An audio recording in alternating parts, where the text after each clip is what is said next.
3 soldiers are stuck in a boat in the middle of the ocean. They have to pray for rain to drink water and kill sharks to eat.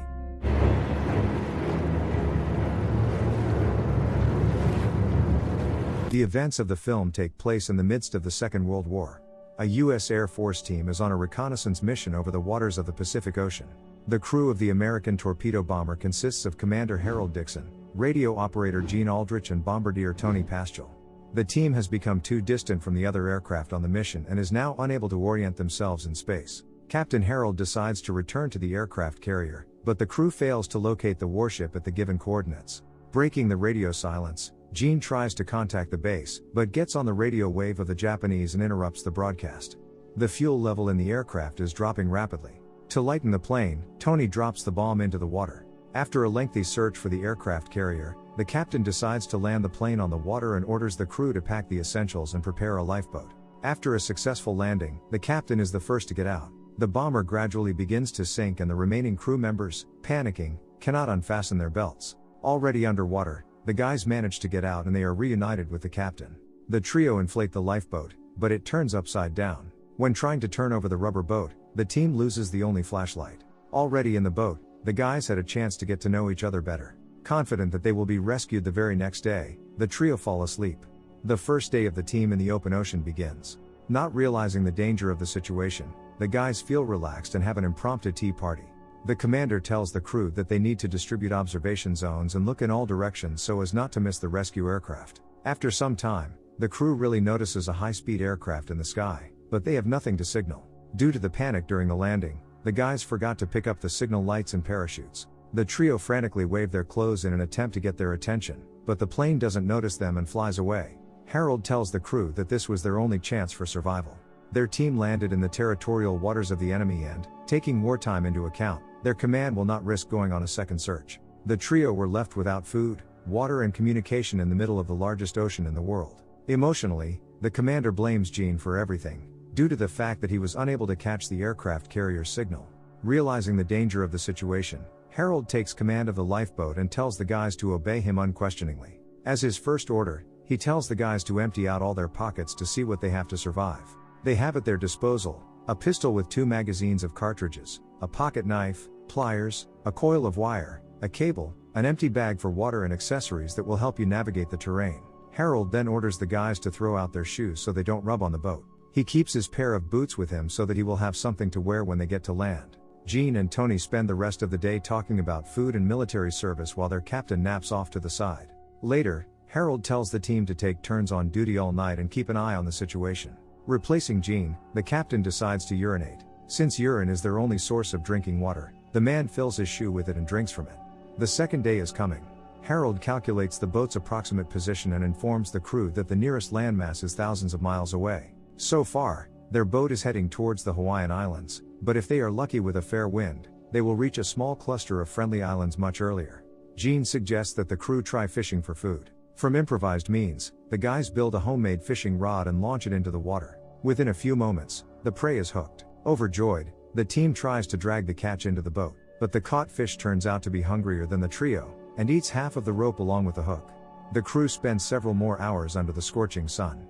Tony is inspired to think about how he will be awarded the medal after everything is over. Harold suggests that their team could be sued for sending a bomber to the bottom of the ocean. Tony says that no one is to blame for the crash landing, to which Gene replies that there is still a culprit and throws an unambiguous look at the commander. Tired of fishing without a catch, Gene decides to swim. Harold warns the crew that it's best to stay close to the boat because there may be sharks in the water. Hearing this, Gene immediately comes back, and Tony changes his mind about going for a swim next. Thus ends another day. On the third day, Gene and Tony again remember what brought them to the service and what they did before the war. Tony reveals that he graduated with honors from the mechanics course. Upon hearing this, the commander starts blaming the bombardier for the crash landing due to his inexperience as a navigator. With each passing day, the morale of the team is deteriorating. Tony is so thirsty that he is ready to drink water from the ocean, but the commander stops him in time. 5 days pass under the scorching sun, and the crew wonders why they haven't already died without water and food. Harold says that what saves them is that they don't move much and drink their own water.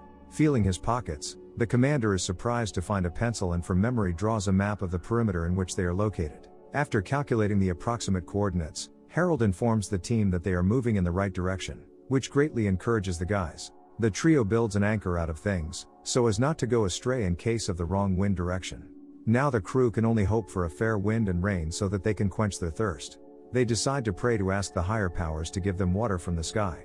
To support each other, the guys begin to sing a song with which they see off another exhausting day. In the end, their prayers were heard and at night it starts to rain. Happy guys collect water in a bag and clothes, and finally get to drink their fill. This extends their life by a few more days. Under the hot sun, the trio's skin is covered with burns and blisters. Gene does not stop trying to catch fish, but he's unsuccessful. The guy loses his patience and pulls out a knife to impale at least some kind of catch on it. The commander orders Gene to hide the knife so as not to damage the boat, but he does not listen to the commander and starts stabbing the water with the knife. Soon the guy manages to cling to something, and Harold thinks that the guy still pierced the boat. But, to everyone's surprise, Gene plunges a knife into the shark, which is immediately intercepted by Tony. Together, the team takes care of the predator and rewards themselves with a hearty meal. There is so much shark meat that the guys save some of the prey for later. Tony tells the team that he has a sister and Gene asks to describe her for him. Hearing a friend's story about a beautiful girl, Gene falls in love with her image. After killing the predator, the boat is filled with its blood. Without thinking, the guys squeeze the blood into the water, which attracts even more sharks.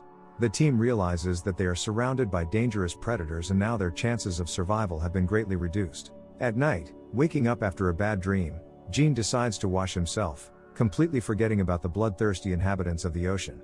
As soon as the guy puts his hands in the water, the predators immediately pounce on him and leave deep teeth marks on his arm.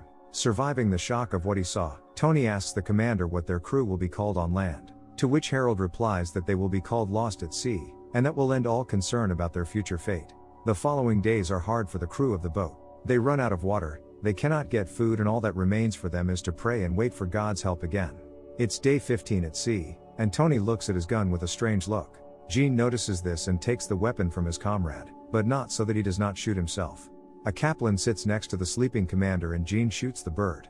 A loud shot next to his ear wakes Harold up, but quickly orienting himself, dives into the water after the dead bird. Having miraculously avoided the fate of being eaten by a huge shark, the commander manages to return to the boat with prey. The men eat it without pleasure, comparing its taste with raw chicken. 5 more days have passed since then. The trio is completely tired and exhausted by the daily struggle for survival. The next morning, the captain wakes up and finds that his subordinates are sleeping and no one is monitoring the situation. In a rage, he begins to chastise the crew, to which Tony tells him not to order them out, but to be on the lookout himself. The guys ask the commander when they finally get to the islands he spoke about. So it turns out that Harold made a map based only on his guesses and that they should have reached the Friendly Islands 4 days ago. This becomes the last straw for Gene. He reminds the commander how he forced them to throw away their boots, how he blamed them for the forced landing of the plane, and how he constantly gave orders, while leading his team to nowhere. Suddenly, Harold remembers what really happened inside the bomber. During the mission, he dozed off at the helm for a couple of minutes, and because of this he flew past the place where the aircraft carrier was located. Realizing that it was because of his mistake that the team was lost, he apologizes to his subordinates with pain in his voice. For a while, the trio spends in silence, immersed in bleak thoughts. Gene is the first to break the silence and decides to support the commander. He suggests using Harold's map anyway to find a way to land. This restores the man's self-confidence, and he cuts his shoes to make oars out of them. The exhilarated crew paddle forward, fantasizing about what they will do once they see land again. It's been a month since the plane crashed. The trio is thirsty again and begins to lose their last hope of salvation. In the evening, clouds are gathering in the sky and the guys understand that soon they will be able to drink water. But a new test awaits them. The rain turns into a terrible storm. The boat is covered with waves and the commander is thrown overboard. He manages to get back, but the next huge wave covers the boat completely and the whole trio is in the water. From the overturned boat, all the things that helped the team survive all these days go under the water. But despite everything, the guys manage to climb back into the boat and survive the storm. In the morning, the guys begin to jokingly talk about how they will butcher each other's bodies without a knife when one of them dies. The commander says that if they survive, he will give the guys recommendations, if he is ever heard at the military court. To which the subordinates say that they have no idea what they can judge Harold for, letting him know that they will not betray their commander. From these words, the man begins to cry. After some time, the commander notices that Tony lies with his eyes open and does not move. The guys decide that their comrade is dead, but after a moment his eyes blink and he comes to his senses. Suddenly, Gene notices islands in the distance and reports what he saw to the others. Overjoyed, the trio use their remaining strength to row to land, but the wind already carries them in the right direction. Waves throw them ashore, and they lie down on the long-awaited land. The commander notices small structures ahead, and realizes that they are now safe. Rising, the trio casts a farewell glance at the lifeboat and, leaning on each other, they go forward to the houses. And so, the bomber crew spent 34 days in the Pacific and traveled over 1,000 miles in a small lifeboat. After all the events, Harold received a reward for leading his team to safety. Because of the experience, Tony gave up his military career. Gene served until the end of World War II as a radio operator and married Tony's sister.